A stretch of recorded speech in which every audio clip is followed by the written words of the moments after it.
अवधूत चिंतन श्री गुरुदेव दत्त. श्री स्वामी समर्थ. कसे आहेत माझे स्वामी भक्त? तर तुम्हाला एक सुंदर असा जबरदस्त अनुभव सांगायचा आहे. मी जेव्हा हा अनुभव वाचला, त्या दादांनी पाठवलेला होता. खूप सुंदर अनुभव होता. आपलं गुरुचरित्राचं पारायण मी केलं त्या काळातच त्यांनी पाठवला आणि मला असं वाटलं की माझ्या स्वामी भक्तांपर्यंत नक्कीच हा अनुभव जो आहे तो मी शेअर करायला हवा. कारण जेव्हा पण मी हा अनुभव वाचला, तो वाचल्यानंतर माझ्या अंगावर शहारे आले. अक्षरशः एवढी ताकद आपल्या भक्तीत असू शकते हे मला पहिल्यांदाच जाणवलं. आणि नक्कीच हा अनुभव सगळ्यांनी पूर्ण व्यवस्थित ऐकावा. मन लावून ऐका, एकचित्ताने एका ठिकाणी बसून ऐका, म्हणजेच आपल्याला पूर्ण अनुभव व्यवस्थित कळेल. तर अनुभव हा एक गुरुचरित्र ग्रंथ जो असतो आपला, ग्रंथाची ताकद काय असते ते तुम्हाला आज समजणार आहे. तर ग्रंथाची ताकद समजल्यानंतर काही बोलायचं कामच येणार नाही. तर आता मी सुरुवात करते. तर दादा आहेत ते पुण्याचे. त्यांनी जे मला टाकलेलं आहे मेसेज त्यानुसारच मी सांगते. 3 वर्षापूर्वी सत्य घटना झाली त्यांच्यासोबत. अशीच जून-जुलैमधली सुट्टी होती. मी, केदार, प्रसाद आणि सुशांत पुण्याहून विदर्भातल्या माहूरला गेलो होतो. तेव्हा आलेला हा भयान अनुभव आहे. आम्ही चौघं इनोव्हा घेऊन संध्याकाळच्या सुमारास कारंजात पोचलो. कारंजा म्हणजे दत्त संप्रदायातील महत्त्वाचं स्थान. तिथे तासभर थांबायचं आणि पुढे 150 किमीवर असलेल्या माहूरला निघायचं असं आमचं ठरलेलं. पण पावसामुळे आणि गाडीने नाटकं केल्याने कारंजात पोचायला रात्रीचे 8:30 वाजले. तिथे दर्शन झालं. जेवण वगैरे करत आम्हाला 10 वाजले. पाऊस सुरूच होता. गाडीचा बॅटरीचा प्रॉब्लेम होता, त्यामुळे पुढे जावं की नाही हा प्रश्न होता. हो नाही करत 10:30 वाजले. आम्ही पुढे जायचं ठरवलं. ड्रायव्हिंगचं तसं टेन्शन नव्हतं, पण तो भाग आम्हाला नवा होता. शिवाय पाऊस चालू होता. सुट्टीचं नियोजन देखील असल्याने वेळ वाया न घालवता आम्हाला पूर्ण ट्रिप करायची होती. म्हणून हळूहळू पोचून जाऊ म्हणत आम्ही निघालोच. त्याआधी मंदिराजवळ गाडी पार्क केली. तिथे एका दुकानाच्या आडोशाला उभ्या 3 गुरुजींनी आम्हाला शेगावला जाण्यासाठी कारंजा बस स्थानकापर्यंत लिफ्ट मागितली. त्यांनाही बरोबर घेतलं आणि बस स्थानकात सोडलं. तिथून थोडं पुढे आल्यावरच प्रसादला सीटवर एक बॅग दिसली. त्या गुरुजींची बॅग राहिल्याने आम्ही ती देण्यासाठी परत बस स्टँडवर आलो. पण त्यांना बहुतेक गाडी मिळाली होती, त्यामुळे त्यात नंबर वगैरे असेल तर फोन करून कळू असं म्हणत मी ती बॅग केदारने आपल्या सॅगमध्ये टाकली आणि निघालो. आता आम्हा चौघांचा प्रवास माहूरच्या दिशेने सुरू झाला. वेळ रात्रीची होती 11. पाऊस चालू होता आणि काळोख देखील तसाच होता. कारंजा ते माहूर हा 110 किमीचा रस्ता. तसा आडमार्ग होता. शांत. कारंजा सोडलं की 10 किलोमीटरपासूनच जंगल सुरू होतं. क्वचितच एखादी गाडी दिसते. चौकातली छोटी गावं सोडली तर अंधार आणि भयान शांतताच सोबत असते. आम्ही निघालो तसं मुसळधार पाऊस पडतच होता. थंड वारा, थकवा यामुळे बाकी सगळे ढार झोपले. मी मात्र ड्रायव्हिंग करत होतो. पाऊस, काळोख, अनोळखी वाटा आणि भयान शांतता. त्यात एकही दुसरी गाडी सोबत नाही. परत अशात गाडी बंद पडली तर कल्याण. थोडी भीती वाटायला लागली. उडी घेतली होती त्यामुळे या भीतीला अर्थ नव्हता. गाण्यांचा व्हॉल्यूम फुल केला. पावसातला शक्यतो टॉप स्पीड गाठला. पण कारंजा ते मानोरा असा 40 किमी प्रवास झाल्यावर मला झोप यायला लागली. म्हणून मानोरात थांबलो. चहा घेतला. तेव्हा वेळ झाली होती रात्रीचे 12. तासभर आम्ही सरळ रस्त्यावर चालत होतो. किमीचे दगड वगैरे होते. 50 ते 55 किलोमीटर गेल्यानंतर एके ठिकाणी 2 रस्ते दिसले. त्या ठिकाणी एक सेकंद थांबलो. कुठं जायचं? तिथे दर्शक फलक नव्हता. मला कन्फ्युजन झाली. एक रस्ता त्या रस्त्याला सरळ होता, दुसरा जरा तिरपा होता. सरळ रस्ता पकडून गेलो, पण काही अंतर गेल्यावर पुढे माहूरचा उल्लेख दिसेना. ना कुठलं गाव, इतर गाड्यांचा भास पण नाही. फक्त भयान काळोख आणि पाऊस. आणि समोरचा रस्ता. आम्ही रस्ता चुकलो होतो. फिरून मागे यायचं शक्य होत नव्हतं. आणि डोक्यात देखील ते विचार येत नव्हते. रात्रीचे 1:30 वाजले होते. त्या भागात मोबाईललाही रेंज नव्हती. पूर्ण रस्त्यावर फक्त आमची गाडी आणि फुल व्हॉल्यूममध्ये गाणे चालू होते. नंतर सगळेच जागे झाले होते. चौघंच असल्याने वैयक्तिक जरी टरकलेली असली तरीही कुणीच दाखवत नव्हतं. तुझ्या त्या 2मध्ये चुकलोय रस्ता. आता सरळ चालू देऊ, फाटा सापडेल. या भयान वातावरणाचा परिणाम भीतीत बदलत होता. अशात गाडी बंद पडायला नको, हीच मोठी प्रार्थना होती. एखादं गाव येईपर्यंत आहे, तोच रस्ता पकडून चालायचं आम्ही ठरवलं. अर्धा पाऊण तास तसाच गेला. पाऊस पडतच होता, त्यामुळे खिडक्या बंद होत्या. रस्ता संपत नव्हता. अर्धा पाऊण तास तसंच चालत होतो. गाडी चालवून जाम लागली होती. पाऊस, थंडी, थकवा आणि भीतीचा एकत्रित परिणाम म्हणून निसर्गाची हाकच आली. त्यावेळी मला किडनी स्टोन झालेला होता. त्यामुळे फाटा गेला खड्ड्यात आधी आडोसा शोधून मोकळं होऊ या शोधात असतानाच सुमसाम रोडवर डाव्या हाताला दूरवर एक शेत दिसलं. त्या शेतातच एक फार्म हाऊस होतं.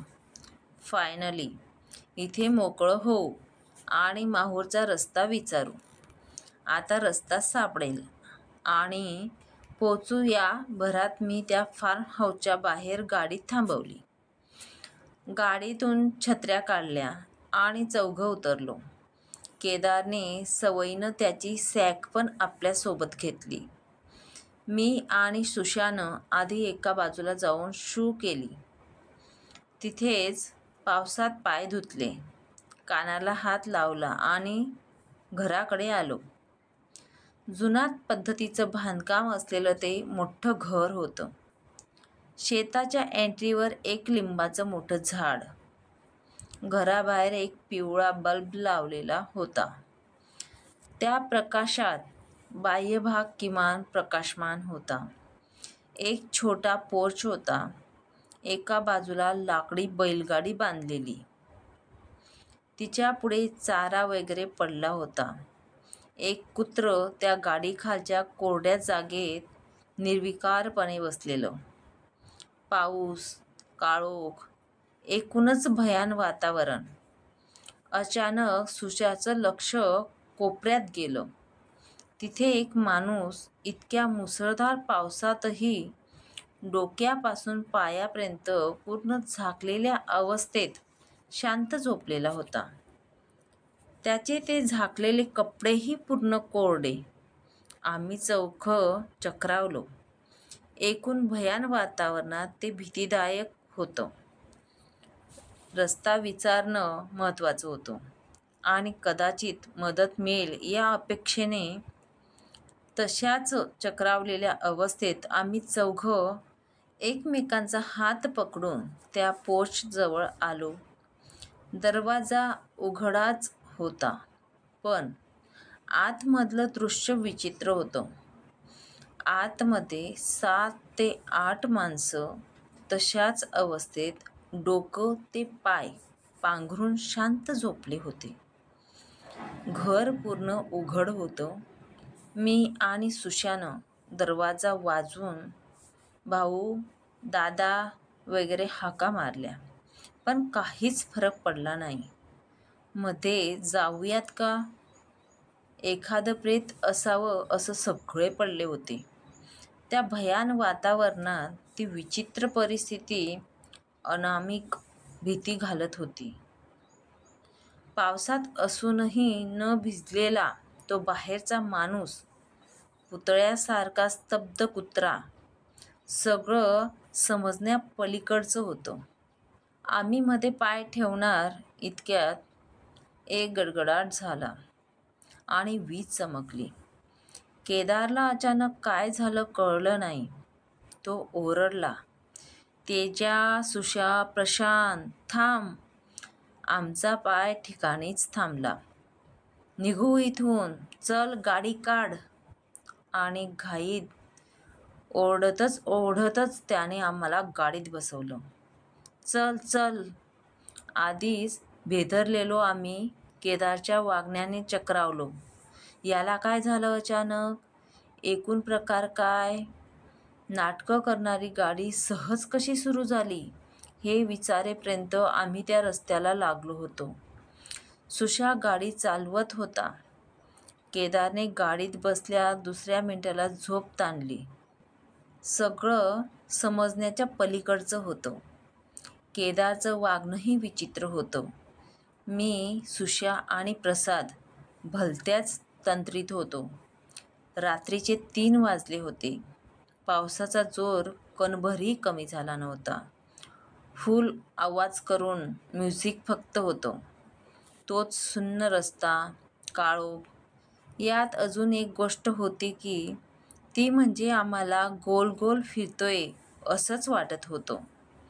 थकवा असल्याने तंद्रीत असल्याचं वाटून आम्ही त्या गोष्टी एकमेकांशी बोलत नव्हतो. पण रस्ता कापणं महत्त्वाचं होतं. त्यामुळे कुठलाच एक्स्ट्रा विचार न करता आम्ही चालत होतो. ते गुड फार्म हाऊस, केदारचं वागणं पण आपल्या डोक्यात होतं. 2 तास आम्ही तसेच सरळ सरळ जात होतो. किती अंतर कापलं, कुठे जातोय, काय सुरू आहे कळत नव्हतं. एव्हाना पहाट झाली. पाऊस जवळपास थांबला होता. 5 वाजेच्या सुमारास आम्हाला एक चौक दिसला. फायनली आम्ही तिघं अक्षरशः किंचाळलो. केदार झोपेतच होता. सुटलो बाबा एकदाचे. त्या चौकात एकीकडे माहूर, एकीकडे तिसरा रस्ता मानूरकडे जातो असा फलक होता. सापडला रस्ता. माहूरकडच्या रस्त्याकडे आम्ही वळलो. आता जरा नॉर्मल वाटत होतं. गाड्या वगैरे ये-जा करत होत्या. माहूरचे माइलस्टोन दिसत होते. हलकं वाटत होतं. काल रात्रभर डोकं जड झालं होतं. रस्त्यावरच्या एका चहाच्या टपरीवर आम्ही थांबलो. गाडी लावली आणि उतरलो. खूप रिलॅक्स वाटत होतं. केदारला उठवलं. चहा घेत घेत आमच्या त्या घराविषयी आणि रस्त्याविषयी गप्पा सुरू झाल्या. माझी आणि सुशांतची ड्रायव्हिंगमुळे वाट लागली होती. केदारचं डोकं दुखत होतं. "पण तुला काय झालं होतं रे अचानक केदार? का ओरडलास तिथे? काय विचित्र वागत होतास?" केदार बोलायला लागला. "तेजा, आईशपथ कळतच नव्हतं रे. अचानक मी काय बोलत होतो, काय करतोय मी करतच नव्हतो. आपोआप होत होतं सगळं." केदार खोटं बोलत नसावा, कारण त्याचं वागणं, आमचं ऐकणं चमत्कारिक होतं. आम्ही जरा चक्रावलो होतो. तो संपणारा रस्ता, ते घर, ती माणसं, याच गप्पा सुरू होत्या. इतक्याच तिथला चहावाला आश्चर्यचकित चेहऱ्यानं आमच्या गप्पात पडला. "तुम्ही शेतातल्या रस्त्यानं आल्यात तरी वाचला?" "काय? काय बोलताय भाऊ, ती माणसं वाचत नसत्यात. भूलभुलैया हाय तो रस्ता. आऊसच्या राती माणसं गिळतो. काल आऊस असून पण वाचल्यात पोरांनो.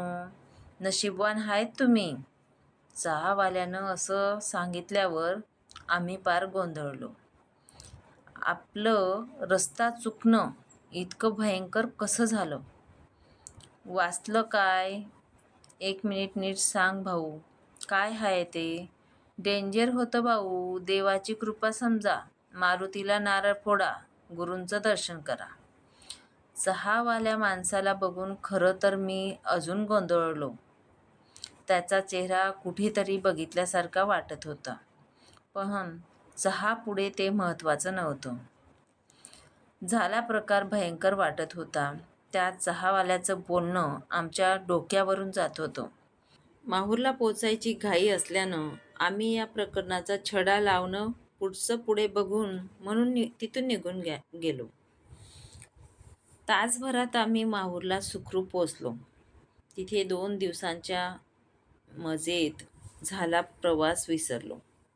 रस्ता चुकल्याने 100 ते 150 किमीचा आम्हाला मोठा फेरा पडला.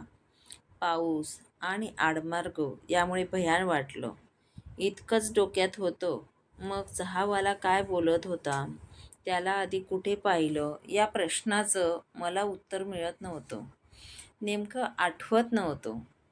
माहूरहून निघायची वेळ आली. आम्ही गाडीत बसलो. मी नेहमी गाडी सुरू करताना डिझेल, किमी वगैरे चेक करतो. त्या दिवशी पण केली. किती रिकामं फिरलो याचा हिशोब करायचा. आणि एक मोठा धक्का बसला, ज्यामुळे आम्ही सगळेच चक्रावलो. कारंजा ते मानोरा 40 किमी.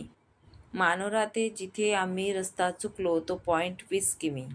आणि तो चौक ते माहूर 40 किमी. इतकं जवळपास 100 ते 110 किमीचं पुढे सरकलं होतं. मग रात्री 12:30 ते 5 आम्ही अखंड ज्या रस्त्यावर फिरलो ते किमी कुठे गेले? त्या रस्त्यावर फिरल्याची नोंदही झाली नव्हती. ना गाडीतलं डिझेल संपलं होतं. सुशा भलतीच गडबड दिसते. हो रे, कळत नाही काय होतंय ते. चहावाल्याला गाठू. चहावाला काय बोलत होता? असंख्य प्रश्नांचं काहूर माजलं. भीतीपेक्षा गोंधळ झाला होता. आम्ही जरा चक्रातच प्रवास सुरू केला. यावेळी दिवसाच, कारण संध्याकाळच्या आत धुळ्यात आणि दुसऱ्या दिवशी संध्याकाळी पुण्यात पोचायचं होतं. पाऊसही नव्हता. चहाच्या टपरीपर्यंत आलो. तिथे कुणीच नव्हतं. हा चहावाला कुठे गेला यार? प्रसादनं भैया, भाऊ करून आवाज दिला. रस्त्याच्या दुसऱ्या बाजूला एक माणूस आला. आलो म्हणत पळत आला. बोला, काय देऊ? चहा, कॉफी?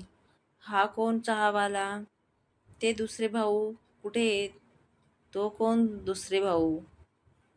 ते जे परवा होते तो. नाही तर परवा पण मीच होता इथे. माझंच हॉटेल हाय. तुम्ही कोणाला भेटलात? अजून एक धक्का. परवा भेटलेलं ते कोण? चेहरा पण कुठेतरी बघितलेला वाटत होता. रस्ता चुकणं, अनोळखी रस्ता इथपर्यंत ठीक. तसं नॉर्मल होतं. ते घरसुद्धा, म्हणजे विचारांच्या एक चौकटीत बसू शकत होतं. पण तो न भिजलेला माणूस, प्रेतवत झोपलेली माणसं, केदारचं विचित्र वागणं, तो किलोमीटरचा गोंधळ आणि त्या चहावाल्याने सांगितलं ते सगळं काय होतं? तो माणूस गेला कुठे? इथे अजून जास्त गोंधळ होत होता. जास्त वाढवण्यापेक्षा, विचार करण्यापेक्षा हे प्रकरण इथेच विसरू. डोक्याला ताण देण्यानं फायदा होणार नाही. प्रॅक्टिकल विचारांना मनाची साथ नव्हती. काहीतरी भयंकर नक्कीच आहे. चौघही शांत होतो. भीती नव्हती, पण दडपण जाणवत होतं. आम्ही चौकात पोचलो. चौकातलं दृश्य अजून चक्रावणारं होतं. आम्हाला चक्कर यायचं बाकी होतं. परवा सकाळी ज्या चौकात आम्ही आलो तिथे एक रस्ता व्हाया मानोरा कारंजाला जातो, एक व्हाया दारव्हा कारंजाला जातो, तिसरा रस्ता माहूरला जातो. मग चौथा रस्ता, आम्ही ज्या रस्त्याने त्या चौकात आलो तो रस्ता आम्हाला दिसतच नव्हता. त्या ठिकाणी चौथा रस्ताच नव्हता. तो रस्ताच गायब झाला होता. काय प्रकार आहे यार? याच चौकात आलो होतो ना? आम्ही सुन्न झालो होतो. हे 3च रस्ते हाय भाऊ. एका वडापाववाल्यानं सांगितलं. डोकं जड झालं होतं. असला प्रकार मन मानत नव्हता. कारंजा व्हाया दारव्हा 110 किमी, व्हाया मानोरा 150 किमी. सुशा, आपण बघू काय प्रकार आहे ते. दिवस आहे, कोरडा आहे, 40 किमी जास्त तर चाल. व्हाया मानोरा हा रस्ता पकडला. सरळ आणि अगदी नॉर्मल होता. गाड्या वगैरे होत्या. तो रस्ता गायब असणं ही सीमा होती. गोंधळलेलो होतो. जिथे आम्ही रस्ता चुकलो होतो तो पॉइंट आता आमच्या नजरा शोधत होता. 50-60च्या स्पीडनं हळू गाडी चालवत होतो. मी आणि सुशा एकही टप्पा सोडत नव्हतो. आम्ही मानोरात येऊन पोचलो. जिथे मी चहा घेतला त्याच टपरीवर. चौघं आता सुन्न होतो, शांत होतो. त्या रस्त्याची एंट्री एक्झिट गायब झाली होती. मग तो न संपणारा रस्ता, ते घर, हा काय प्रकार होता? आमचा भ्रम की अजून काही? तो चहावाला, तो कोण होता? झाला प्रकार अविश्वसनीय होता. पण काय होता? भाऊ, ते पुढे 20 किमीवर 2 रस्ते मिळतात. ते गाव कुठलं हो? कुठला रस्ता आहे तो? सुशानं चहा घेता घेता त्या चहावाल्याला विचारलं. चहावाल्यानं डोळे फाडून आमच्याकडे पाहिलं. तुम्हाला तो रस्ता भेटला? औसेला गेला होता का त्यावर? हो, खूप लांबचा फेरा होता. आगागा पोरांनो, लांबचा नव्ह, मरणाचा फेरा होता. त्यावर जो जातो तो परत येत नाही. रस्ता गिळतो त्याला. परत कसं आलात तुम्ही? हे ऐकून आम्ही गोंधळलो. आता इथे बसून काय ते प्रकरण निपटायचं असं ठरवलं. त्या वयस्कर चहावाल्याला आम्ही समोर बसवलं. त्याने जे सांगितलं ते धक्कादायक होतं. स्वतः अनुभवल्यामुळे ते खोटं ठरवायचं प्रश्नच नव्हता. हा भूलभुलैया हाय. एकदा जो जातो तो तिथेच गडप होतो. औसेला सापळ्यात अडकतो माणूस, घेरी येते. तुम्हाला दिसलं काय? बाहेर कसे आले? त्या दिवशी माझा लेओक होता इथे. त्यानं सांगाया राहिलं की आडवी वाट पकडा, औस हाय. तो माणूस त्या बाबतीत माहितगार दिसत होता. मग आम्ही त्या माणसाला ते घर, माणसं, केदारचं विचित्र वागणं वगैरे सांगितलं. तुमची घेरी आली होती. ते घर नाही, काळाचं नरडं होतं. आणि ते माणसं नाही, म्हडी होती. तुम्ही तसेच पडले असता. आमच्या पायाखालची जमीन सरकली. अंगावर शहारे आले. औसेच्या रात्री तो रस्ता उघडा होतो. ज्याची घेरी असलं तो त्या वाटेला जातो आणि फसतो.